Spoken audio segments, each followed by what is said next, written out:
Hi everyone, let's see haloform reaction. It is also known as iodoform reaction. It is shown by the compounds which have CH3CO group. In this reaction, compounds containing CH3CO group reacts with NaOH along with halogen and form CHX3 and the sodium salt of carboxylic acid, corresponding carboxylic acid.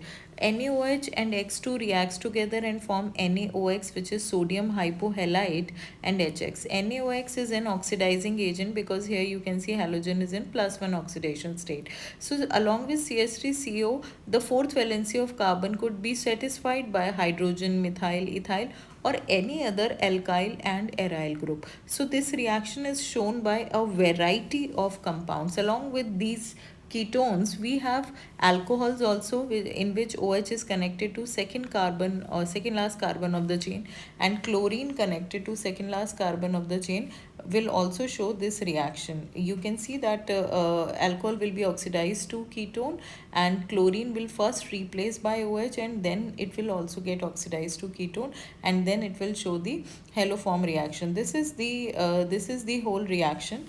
Uh, Molecular form of the reaction. CHI3 is a yellow precipitate, and that is why the reaction is famously known as iodoform reaction, because we majorly use iodine to carry out this reaction. Let's see question from NCERT. In distinguishing test, we have propanol and propanol. Propanol will show positive iodoform, propanol will not show. Second case is acetophenone and benzophenone. Acetophenone again has methyl ketone, so will show. Benzophenone will not show. Third and fourth are not relevant for the topic. Fifth, pentane 2-one will show, again methyl ketone group. Pentane 3-one, you can see that along with CO both the ethyl groups are connected, so it won't show.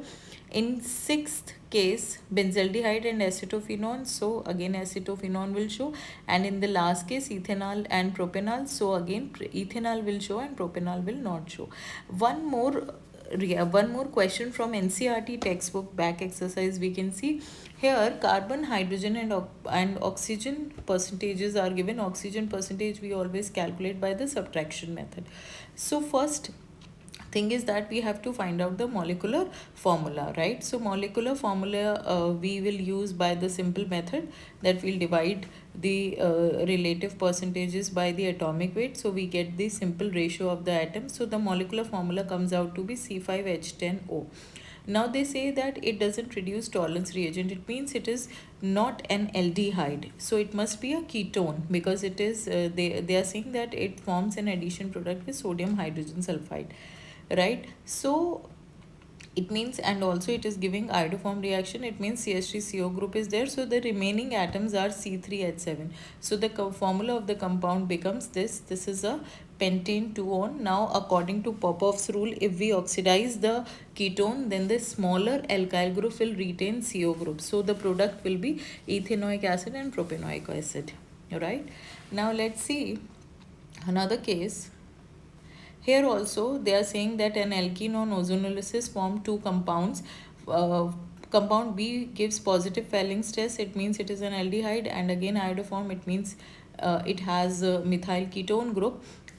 C is not an aldehyde because doesn't give Felling, but it gives iodoform, it means it is methyl ketone. So with 5 carbon the possible structure would be this, and the alkene is 2-methyl but 2-ene. So this is the alkene. Last case, these last two cases are from NCERT exemplar. Here they are saying that aromatic compound gives positive 2,4-DNP, it means again it is a ketone, right? Because yellow precipitate, it means CH3CO, so the remaining part is the benzene ring, and this will form sodium benzoate. So C is benzoic acid, and then A is acetophenone, and the B is